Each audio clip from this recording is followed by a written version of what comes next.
sou a Grace, dentista de bebês e crianças, especializada em prevenção, e tenho a honra de estar conversando hoje com a Maria Angélica, médica, psicanalista pela Sociedade Brasileira de Psicanálise de São Paulo e também atende a parte de terapia infantil. Sim. E eu convidei a Angélica para conversar comigo hoje, porque para a gente falar um pouco sobre... Bom, primeiro vamos começar. O que é a terapia infantil? Sim. A terapia infantil, na verdade, ela tem o mesmo objetivo que a terapia de adultos. Tá. Qual seja, ajudar as pessoas a se fortalecerem, ajudar as pessoas a lidarem com seus conflitos, com as suas angústias, de uma maneira mais favorável. Como eu sou psicanalista, essa ajuda também se estende aos conflitos inconscientes, em especial, né? Porque tem muitos conflitos que a gente não tem consciência deles. A diferença com as crianças é que a criança está em desenvolvimento, a personalidade está se desenvolvendo e por isso a criança vai passando por várias fases onde ela precisa ir mudando a identidade e ela vai tendo perdas. Então, por exemplo, para andar tem que sair do colo, Entendi. né? Para usar cuequinha e calcinha tem que sair da fralda, né? Então são todas as etapas do desenvolvimento que a criança tem que superar. E isso provoca perdas, provoca angústia. Então a criança, ela está com a personalidade de desenvolvimento e tem muitas fontes de angústia. Se essas angústias aumentam, ficam muito fortes, a criança vai estruturando os sintomas, isso pode impedir a criança de se desenvolver normalmente.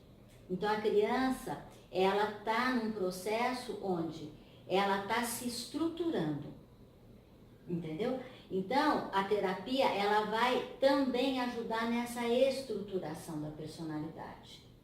Então ela tem na criança um caráter mais profilático. Entendi, também. mais preventivo. Mais preventivo. A outra diferença é que a criança não chega na terapia falando, eu tô com um problema, olha, todo mundo não, né? Então a gente com a criança brinca. E né? através do brincar a gente consegue ir percebendo as angústias, os conflitos inconscientes, os recursos, né? Para ajudar a criança a superar aquilo.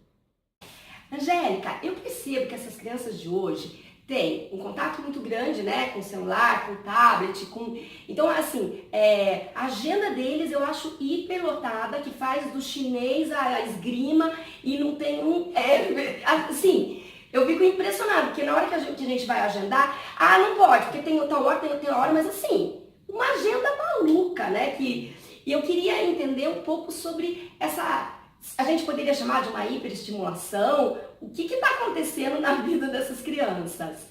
Eu acho que na verdade na vida dessas crianças muita coisa está acontecendo porque muita coisa mudou, né? Então assim, os pais não ficam mais em casa, eles precisam de alguém que cuide o dia todo, precisa de alguém de muita confiança e às vezes não tem. Então, colocar a criança em atividades é uma maneira de cuidar, Tá, né? Que a criança não fica, enfim, à mercê da televisão, né? Então, mas essas atividades, elas precisam de fato serem dosadas, que a criança precisa conviver com a casa dela, né? A criança precisa descansar, a criança não é só o adulto que precisa do tal do ócio, né? Tem até o ócio criativo, todo mundo precisa, né? Então, um excesso de atividade e um excesso de estimulação, né, pode impedir a criança de ter momentos dela conviver com o interior dela, com o mundo interno. Né? Dela ter momentos, por mais que a criança não consiga ter um pensamento como o adulto, uma capacidade de introspecção, de reflexão, todos nós precisamos ter contato com o nosso mundo interno. Então, se a criança fica com muita atividade, com muito estímulo externo, ela vai perdendo esse contato com o mundo interno. Então, ela vai perdendo, na verdade, o contato com ela mesma, né? Então, ela vai crescendo, ela pode crescer uma criança superficial, uma criança vazia, né? Uma criança com uma identidade, como a gente chama, um falso self, uma criança que constrói uma imagem dela mesma falsa, Que não né? condiz Por com a exemplo, realidade. um mini adulto, Olha. né? Uma criança muito intelectualizada, Sei. né? Então são reflexos importantes que vai ter na fase adulta, que isso vai comprometer a Então, não é a atividade em si, si, lógico, é todo o um contexto, excesso. não só o excesso, mas é todo um contexto complexo, né, de que função que tem essas atividades na vida da criança, como é que os pais introduzem isso, né, Tá. e como que a criança reage a isso. Entendi. E os pais poderiam perceber, para fazer aquela atividade ele não vai tão contente, a gente poderia, né, não precisaria ter uma agenda tão lotada e poder fazer algumas restrições, escolher. Eu penso assim, talvez uma língua, um esporte, mas precisa ter 5 esportes e 10 línguas? Então, por isso que eu estou te falando, né, porque essas atividades podem ajudar a criança, podem favorecer o desenvolvimento, a socialização, mas se elas tiverem uma outra função que não seja essa, por exemplo, às vezes uma atividade entra na vida da criança como se ela fosse substituir a função paterna e materna. Nossa. Né? Então, assim, quem vai cuidar do filho é a aula de inglês, a aula de equitação. Entendi agora o que você está falando. Entendeu? Tá. Então, aí isso Sim, fragiliza a criança, porque a criança reflexo. vive um desamparo, na verdade. Tá. A criança se sente desamparada, né? E para os dias de hoje, que os pais realmente trabalham fora e acabam, né, podendo colocar, que dica que você dá, por exemplo, tudo bem, ele vai fazer essas atividades, mas, por exemplo, nos momentos à noite, que estiver em casa junto, ter qualidade nesses momentos juntos? Sim, ter qualidade de contato, né? Porque o que acontece? A criança fica o dia inteiro sem ver os pais, chega em casa todo mundo, não se senta na mesa para fazer as refeições juntos, cada um vai para o seu celular, para o seu tablet, para o seu computador, para a sua televisão, assim, a coisa continua. Tá. Né? Quer dizer, essa distância, Permanece. né? Não é só uma distância física, de que os pais não estavam naquele momento. mas tem uma distância emocional, uma distância afetiva dos filhos. Aí isso com certeza não dá certo. Entendi. Né? Porque as crianças precisam, né, de presença e de presença afetiva. Tá. Né? Então, assim, poder ter momentos assim, se organizar, por exemplo, porque de manhã todo mundo tem que tomar café, a rigor, né? Tem gente que não toma, mas assim, poder estar com as crianças antes de sair, porque isso dá uma segurança, isso refaz Olha que a dica criança. importante. Né? E depois quando chega, porque daí passou o dia todo longe. E aí né? dá aquela restabelecida. Exatamente, restabelece os laços, o afeto, a troca. Érica, eu gostaria que você desse alguns exemplos práticos, simples, do cotidiano da mãe, para a mãe poder perceber que o filho dela precisaria, por exemplo, de uma avaliação, né? De um profissional observar o que está acontecendo. Então, na verdade, Grace, assim, não tem uma coisa muito específica, né? Porque a criança, como ela não tem uma capacidade simbólica, ela não tem uma capacidade de representar na mente as angústias dela, ela tem uma capacidade reduzida, né? Então a criança, ela vai expressando os conflitos mais inconscientemente através do comportamento e do corpo, Tá. né? Então, o que costuma acontecer quando uma criança está com uma sobrecarga de angústia? A criança começa a ter distúrbio de sono, de alimentação, de funcionamento do corpo, de modo Eu vou geral. te interromper, desculpa. Por exemplo, quando você fala de distúrbio de sono, poderia ser dormir muito ou dormir pouco, alimentação, comer muito ou comer pouco do que ela estaria acostumada? Sim, quando ela sai do ritmo. Porque se a criança vem num ritmo e ela tem uma sobrecarga de angústia, ela vai começar a fazer sintomas. Né? Então, os pais percebem uma mudança. Tá. Né? Do que ela estava acostumada e essa mudança... Isso, a criança começa a ter uma mudança. Tá. Né? Então, ela pode acordar muito de noite, ficar muito dorminhoca de dia, Tá. né? Comer muito, comer pouco, ficar muito seletiva para comer, né? Por exemplo, a criança somatiza muito. O que seria somatizar? Somatizar seria, por exemplo, ela ficar triste, ao invés dela perceber que ela está triste, ela, por exemplo, começa a ter dor de barriga. Tá. Quer dizer, somatizar é uma situação emocional que não consegue ter representação na mente e que fica depositada no corpo. Entendi. Então a criança, ao invés de fazer um sintoma mental, por exemplo, ficar triste, a criança tem dor de barriga. Entendi. Né? Então a criança que começa a ter muitos sintomas que ninguém consegue entender muito bem. Que já foi no médico, o médico percebeu que não tem nada na barriga e que ela continua reclamando, tendo essa queixa. Baixas de imunidade, a criança tem muitas infecções repetidas sem uma causa aparente, pode ser um problema emocional, né? A criança ficar muito irritada, muito agitada, muito quieta, né? Porque a motricidade da criança é uma forma de expressão do mundo mental, né? Então essas alterações motoras podem estar traduzindo um conflito maior, a criança ter problema de aprendizado, ter problema de relacionamento na escola, em casa, com irmãos, com pais, né? Então assim, é uma gama enorme de manifestações. O que é importante é perceber se a criança saiu, né? Era isso que eu ia te perguntar. Então a gente resumindo, seria a criança tem um ritmo de funcionamento e algo que mude essa rotina dela, os pais ficarem atentos para poder entender o que está acontecendo. Sim. E se não encontrar, ou encontrar um motivo que eles não conseguem lidar, procurar um profissional para fazer uma avaliação. Sim. Ok.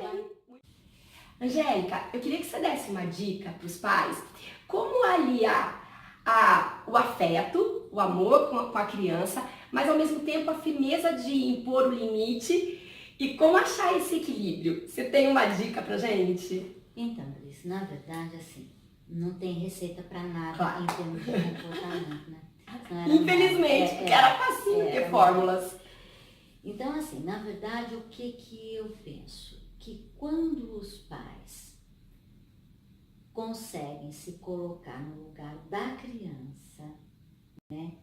Entender as necessidades reais da criança, ou seja, eles se interessam pela criança, né? Aí eles conseguem colocar limites e ao mesmo tempo transmitir cuidado e proteção e, portanto, amor. Tá. Quando os pais querem colocar limites para atender às angústias deles e às necessidades deles, né? Aí eu acho que vai uma colocação de limites sem afeto pela criança. Então, por exemplo, coisa típica, dois irmãos brigando, que deixa todo mundo doido, atazanar. E aí os pais começam a interferir e querer que as crianças fiquem comportadas em função de uma intolerância deles.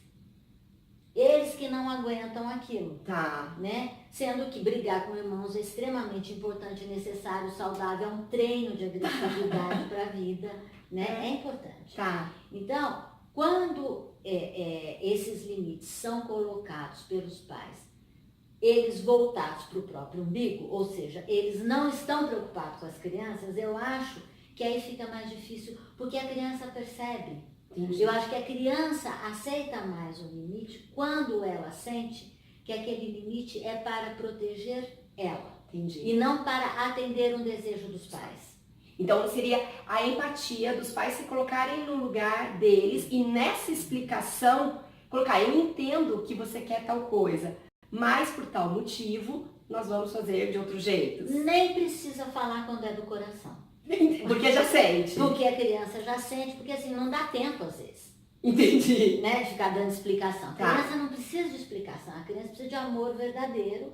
E amor verdadeiro frustra a criança, faz a criança sofrer, põe limites, né? Entendo. A criança, quando tem um amor verdadeiro e o adulto, ele de fato é adulto, Tá. né? Ou seja, ele está numa condição de verticalidade, ou seja, ele olha para aquela pessoinha que está mais despreparada, mais desamparada, e tem uma condição de cuidar dela, né? Aí a criança se sente protegida. Não necessariamente verbalizado, mas o que... Não precisa ficar dando muita explicação quando o tiro é certeiro. Entendi. Né? Quando o pai entende a necessidade do filho e cuida do filho, e faz o que precisa fazer para cuidar. E às vezes precisa provocar sofrimento para cuidar. Tá. Né? Angélica, eu queria que você falasse um assunto polêmico que eu acho que a grande dificuldade das mães tem é birra. com o que é a birra e como lidar. Sim.